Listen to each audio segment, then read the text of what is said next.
Hello, wine lover! I am Yaroslava, sommelier and wine educator, your guide on this journey through the world of wines, spirits, and cocktails. Today, our focus is on Heres, also known as sherry, a name that is more popular in the English-speaking world. Heres is a wine that's remarkable in many ways. Well, technically speaking, Heres is fortified wine produced in the south of Spain. The process behind its production is so unique and extraordinary, when simply calling it a fortified wine does not do it justice. Distinctive produced method gives Heres its unparalleled and complex taste. Moreover, the diversity within the production process means there are various styles of Heres to suit every palate, from a completely dry Fina to the very sweet Pedro Ximénez, and from the delicate, light-bodied pale lemon Manzanilla with flavors of almond, brand, and herbs, to the full-bodied, rich, dark brown Olorosa with intense notes of toffee, liver, walnuts, and spices. Heres is also a wine that connects you to history. You could share it with an Englishman who lived 100 years ago, quite literally, without it costing you all the world money. Of course, not every drop in your glass would have mingled with drops from the gentleman's glass, but some of them truly have. Part of the special charm of Heres lies in this living connection to the past, beyond the inherent taste qualities. Today, we will discuss Heres, its production process, its various styles, and many other fascinating aspects. A brief overview of fortified wine in general is: the wines are traditionally fermented still grape wines to which ethanol is added either after or during fermentation. The added alcohol halts the fermentation by killing the yeast.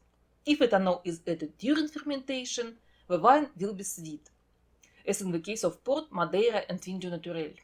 If ethanol is added after complete fermentation, the wine can be either dry or sweet, depending on the natural sweetness of a base wine. Heres is produced this way. Pure grey spirits is typically used for fortification, and the final alcohol content usually ranges from 15% to 22%. After fortification, wines are aged to mature and develop their flavors. This is the basic process, and variation of it gives us the wide spectrum of flavors from port to dry Heres. The practice of fortifying wine began as a means to preserve the wine during shipment from Spain and Portugal to England. In those days, wine was transported in barrels by sea, and the journey took many days. The conditions during these voyages were not favorable for wine, which is a delicate substance. Long periods of jostling and temperature fluctuation don't improve its taste. Higher levels of alcohol and sugar help stabilize the wine, so winemakers began to fortifying it. Over time, this preservation method developed into the creation of new products with unusual and intriguing flavors. Incidentally, the constant tension between England and France greatly contributed to the aura or development of winemaking, particularly in Spain and Portugal. Heres stands out as one of a few wines that are fortified only after the base fermentation is fully completed. Heres, also known as sherry, is produced in Andalusia, in the southern part of Spain. Heres is classified as a PDO wine, meaning it can only be produced within the specific triangular area between towns of Jerez de la Frontera, Sanlúcar de Barrameda, and El Puerto de Santa Maria. The wine takes its name from Jerez de la Frontera, and its various names are legally protected. This means that only wines produced in this designated region using specific traditional method can be called Jerez. You might come across American fortified wines labeled as American sherry or Californian sherry. However, these are not true sherry wines, not just because they are made outside of designated region, but also because they don't follow the authentic production method of Jerez. Therefore, don't expect to experience this true taste of Jerez when drinking these alternatives. Now, let's delve into the unique and complex technology behind Jerez production, which results in a diverse collection of wines with distinct flavors. Everything begins with the production of a base wine. The Andalusian South is known for its hot and dry climate, coupled with chalky soil that offers excellent drainage. This terroir imparts higher sugar content and the specific character of the grapes grown here. Only 3 grape varieties are permitted for Jerez production: Palomino, Pedro Ximénez, and Moscatel. Palomino is predominantly used for production dry Jerez, while Pedro Ximénez and Moscatel are reserved for sweet versions. Both Palomino and Pedro Ximénez have very subtle flavors of their own, which allows the unique characteristic of Jerez to shine through, particularly those flavors that emerge from the specific maturation process distinctive to this wine. Dry Jerez. After the harvest, Palomino grapes are fermented using a standard process for white wine, with one key difference: the fermentation temperature is higher, typically between 23 and 25 Celsius. This process produces a completely dry base wine with alcohol content of 11–12%. Once the sediment is removed, the base wine is transferred into the large stainless steel tanks. These tanks are intentionally not filled to the brim, allowing the wine to have good contact with air.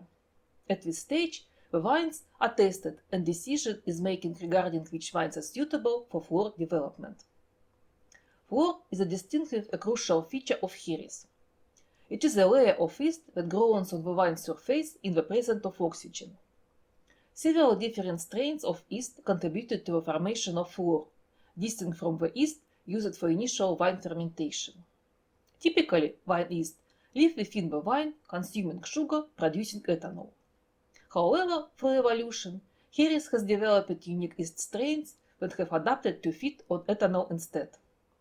This yeast consume ethanol and glycerol, producing acetaldehyde, which impart the characteristic flavor found in Fino-style Jerez. Additionally, the phloem forms a protective layer that shields the wine from oxidation.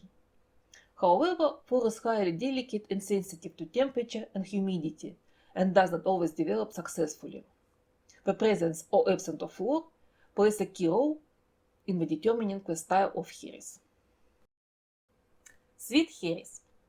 For sweet Jerez, only fully ripe bunches of Pedro Ximénez and Moscatel grapes are harvested, typically through selective hand picking. After harvesting, the grape bunches are hung on walls in special barns to dry, concentrating the sugar within the grapes and giving the wines a characteristic raisin-like flavor. The sugar concentration in the grape juice becomes so high that yeast cannot ferment it efficiently and quickly become inhibited. Although yeast naturally prefers sugar as its primary food source, an excessive concentration of sugar can actually inhibit its activity. As a result, the base sweet wine often has a relatively low alcohol content, around 5–6%. Flor does not grow on sweet wines, so they don't undergo flor formation. Let's return to the discussion of dry wine. After the base wine is transferred into the large tanks, it is classified according to its future maturation path. There are two fundamental types of Jerez maturation: biological, under flor, and oxidative. Light-bodied, light-colored, and delicate wines are designated as future finos. These wines will mature under the layer of flor. Tanks and barrels containing these wines are traditionally marked with a vertical line. On the other hand, full-bodied, dark-colored, and richer wines are classified as future olorosas, which will mature without the flor under oxidative condition. Tanks and barrels containing these wines are typically marked with a circle. Only the highest quality base wines are selected for this process. Wines that don't meet the stringent quality standards are often used for vinegar production or distillation. At this point, the wine is fortified. Future Finos is fortified to 15% because a higher alcohol content would kill the flor. Future Olorosas and sweet wines, however, are fortified to 17%, which allows them to mature in the presence of oxygen. After 6 months to a year, the wine undergoes another evaluation, particularly for those wines maturing under flor. Flor is a delicate and unpredictable phenomenon, and for reasons that are not fully understood, it may fail to development or may develop poorly. If this occurs, the affected wine is further fortified to 17% and shifted to oxidative maturation. The line marking the barrel for the flor maturation is crossed, and the wine is then designated as future Pala Cordata, crossed line. At this stage, the wine is now known as Sebritabula and it is ready for the next step in the maturation process. The wine is transferred to 600 liters wooden barrels known as butts. The usage of wood is significant because its porous nature, which facilitated aeration. However, the extraction of flavors from the wood plays no role in the maturation of Heres. In fact, it is minimal, especially since those butts have been used for decades. The barrels are positioned horizontally and filled to about 5/6 of their capacity. The process already seems quite intricate, but the most complex aspect of Heres production is its unique maturation system. The system is what allows us to share our wine with Heres drinker from the 19th century. The maturation system is known as the Solera. To start, take a fortified base wine, fill a butt, a large wooden barrel, and place it on the floor of a warehouse known as bodega. This marked the creation of new Solera. The following year, fill another butt with new base wine and place it above the original one. This process is repeated anywhere from 3 to 14 times, forming the Solera system. The lowest butt is referred to as Solera, while the others are called criaderas. There can be anywhere from 3 to 14 criaderas. It is important to note that the butts from the single Solera don't need to be physically stacked on the top of each other. The order in which each Solera is filled is what matters. In fact, it is common for the criaderas of the single Solera to be stored in different buildings to prevent the complete destruction of the Solera in the case of disaster. One Solera, one Heres. When the wine in the first butt, the Solera, is ready, the winemaker draws a portion of it, only from the first oldest butt, for the bottling and sale. This portion can range from 5% to 30% of the total volume, with a lower percentage indicating higher wine quality. Taking more than 40% is prohibited by law, but winemakers generally agreed to keep 30% as the upper limit. The wine taken from the Solera is replaced with the same amount from the second butt, the first criadera. In turn, the wine in the second butt is replaced by the wine from the third butt, the second criadera, and so on. In the youngest criadera, the taken wine is replaced with a fresh base wine, fruit tabr. This process is repeated each year, and because only a small portion is taken at a time, there is a higher chance that some drops from the Solera's original foundation still remain. This process is continuous and many existing Soleras are over 100 years old. Typically, each criadera or Solera in the system contains of several butts, not just one. During the transfer process, wine from the same age criaderas is blended to ensure uniformity in the taste of the wine from each Solera. The floor, the delicate yeast layer essential for vino, requires a constant supply of fresh nutrients. These nutrients are replenished as wine from the younger criaderas is introduced into the older butts. Without this continuous addition of new base wine, the floor would die. This is why vino typically does not age beyond 7 years. The age of Heres is a conditional measure, representing the time it takes for the wine to pass through the entire Solera system. For instance, if wine is drawn annually from 3-butt Solera, its age will be 3 years, which is the legal minimum. Oloroso, in contrast, can be aged for up to 30 years. As it ages, it becomes more concentrated, with the alcohol content rising to as much as 22%. Amontillado deserves special attention. While most Heres wines, such as Fino or Oloroso, progress through the Solera from the tabla, the base dry wine, to the final product, Amontillado follows a unique path. It begins as a matured Fino, which is then fortified to 17% and undergoes the further maturation in the oxidative environment, similar to Oloroso. Amontillado typically spends no less than 12 months in the Solera. The dual maturation process gives Amontillado a complex flavor profile that combines the characteristics of both Fino and Oloroso. The longer it ages, the more its taste shifts over to the robust flavors of Oloroso. Pala cordata, another noteworthy type of Heres, is quite rare and can be seen as an intermediate style between Amontillado and Oloroso. It is ideologically similar to Amontillado, in that it starts as a Fino before transition to the oxidative maturation like Oloroso. However, the key difference is that the Pala Cordata, and developed in Fina, aged just 1 to 2 years, is used for this second maturation phase. Sometimes, during the Fina's maturation, the floor unexpectedly dies, leaving the wine unfinished. In such cases, the wine is fortified to 70% and switched to oxidative maturation, resulting in Pala Cordata. As producers often say, Pala Cordata is not made, it happens. However, these days, some producers may occasionally lend a hand in helping Pala Cordata to happen. Due to the unique maturation system, vintage is relevant for Heres. Instead of displaying a vintage year on the label, we will find the year when the Solera was founded. The oldest Soleras dated back over 200 years. For instance, Osborne's Cappuccino Solera was established in 1790, and the Maltillada Soreda della Riva in 1770. There is no point in aging Heres from Solera in the bottle, as its taste will not improve with the age after bottling. Therefore, once the wine is ready, it is sold immediately or is used in blending preparation and sold afterwards. Heres can either be the product of single Solera or a blend wines from the different Soleras. Wines that are bottled directly from the Solera are known as Vinos Generosos. Heres wines aged 20 years or more are highly valued and expensive. These include Amontillado, Oloroso, Pala Cordata, and Pedro Ximénez, which can be aged for such long periods. Heres wines that are 20 years old are labeled VOS, which stands for Latin Vinum Optimum Signatum, wine selected as optimal, and which may conventionally be expressed in English very old sherry. Heres wine aged 30 years are labeled VORS, standing for Vinum Optimum Rare Signatum, wine selected as optimal and exceptional, or in English, very old rare sherry. Styles of Heres. Dry styles of Heres. Fina. A dry, light-bodied wine with a complex yet delicate flavor. It has a light lemon color and 15% alcohol content.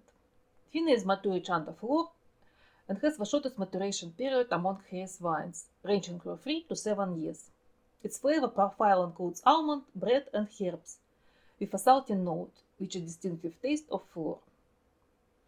Manzanilla, a subtype of Fina.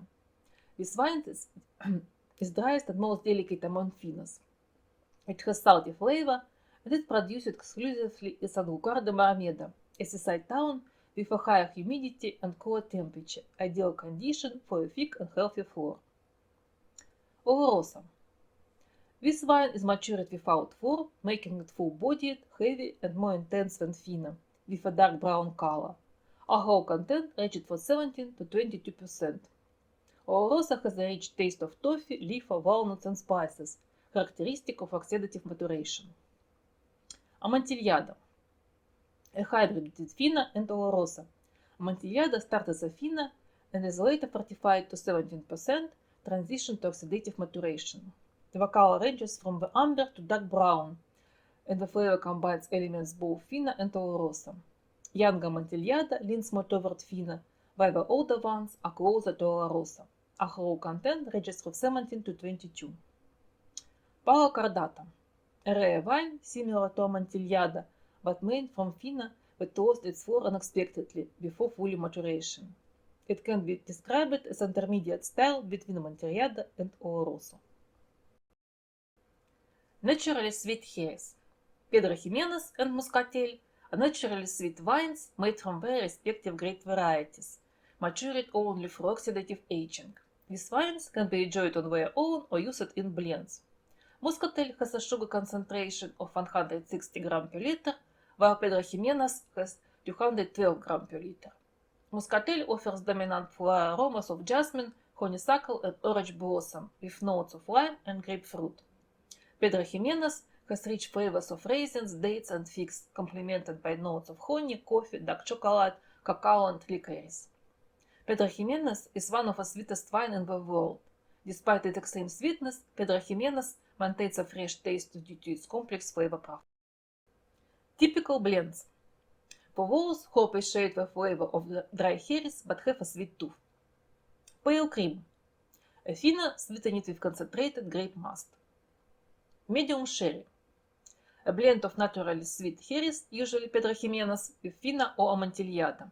These blends are labeled accordingly as medium Fina or medium Amontillado. The sugar concentration in medium sherry can range from 5 to 150 grams per liter, offering wine wide spectrum. Wines with sugar levels from 5 to 45 grams per liter are typically called medium dry, while those from 45 to 115 grams per liter are referred as medium sweet. Cream sherry, a blend of naturally sweet Jerez with Oloroso. Vintage Jerez, known as Anada, is very rare. Unlike Solera aged wines, Anada matures in a single barrel. Only Oloroso can be made as a vintage wine because flow requires fresh wine to survive, which is not possible in a single barrel system. Let's examine the label of Amontillado del Puerto from Gustavo and Fina from Osborne to understand the key information they provide. Year of Solera Foundation. The Solera was established in 1896 Gustavo and 1772 Osborne. Type of Jerez, Amontillado and Fina. Place of Solera, El Puerto de Santa Maria for both. Almacenista, for Gustavo the Almacenista is José Luis González Obregón. It is helpful to explain how the Jerez industry is structured. Historically, Jerez production has been somewhat fragmented process. Winemakers cultivate grapes and produce the Bretabo base wine, which they sell to Almacenistas. An Almacenista owns a Solera and produces Jerez. However, Almacenistas typically don't bottle and sell Jerez directly to consumers. This is handled by large Jerez houses. On the label, you usually see the name of the house. Houses often have their own Soleras and can produce Jerez from the base wine or purchase particularly matured Jerez from the small Almacenista to complete the process. They may also buy ready-made Jerez from the individual Almacenista to create blends or sell vinos generosos. Typically, the Almacenista name does not appear on the label, only the house name is present. However, sometimes the name of famous Almacenista may be included alongside the house name, as seen in the style label. Until 1997, individual Almacenista were not legally permitted to sell their own Jerez, at least not in bottled form. Some renowned Almacenista with old Soleras operated tabancas, a hybrid of tavern and wine shop. These establishments sold Jerez not only by the glass, but also by the tap, filling customers' bottles. Tabanca Obregón in El Puerto de Santa Maria is an example of such famous Almacenista. Nowadays, individual Almacenista are legally permitted to sell their own Jerez in any manner. Additionally, the label indicates that the Solera Amontillado del Puerto is based on 10 buds, making it a very small and unique Solera. In contrast, the Solera used to produce with Oloroso on the label is based on 110 buds, which is much larger. Not all Jerez labels include information about Almacenista or the size of the Solera. This is because it is neither required nor applicable for blends. Serving and food pairing. Fina in Manzanilla best served well chilled between 6 to 8 Celsius. They are perfectly paired with fish, seafood, cold soups and salads. Fina also pairs well with olives, nuts and jamón, Spanish ham. Oloroso, Amontillado and Palo Cardata are best served slightly warmer, around 12 to 14 Celsius. Amontillado pairs beautifully with soups, live meat, duck, tuna, mushrooms and cheeses. Oloroso and Palo Cardata are excellent with fresh meats and aged cheeses. These wines are ideal as an aperitif or digestive. Medium sweet blends serve as an aperitif or with Indian and Thai cuisine. Sweet Jerezes are best served at 12-14 Celsius. They are ideal as a dessert wine, either on with their own or with less sweet desserts like ice cream and dark chocolate. They also pair well with cheeses like Roquefort. Jerezes are often used as a base for cocktails, which I will definitely discuss in future episodes. Storage tips. What if you open a bottle of Jerez and don't finish it? How should you store it and for how long? Keep the bottle in the refrigerator. Fina and Manzanilla are similar to non-fortified white wines and were best consumed within a day. In Spain, it is common not to keep them even for a day. Amontillada, Palo Cordata, or Rosa and sweet wines can be stored in the fridge for several months without notable loss of their quality. It was an introduction to the wild world of Harris, which can help you to orient it with world and enjoy it. I have today as an aperitif vino from Doña Luisa.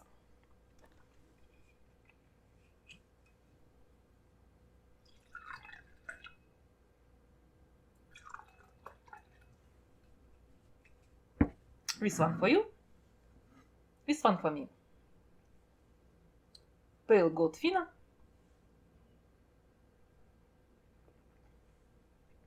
bone dry, light, refreshing. Taste of roasted almond and bread.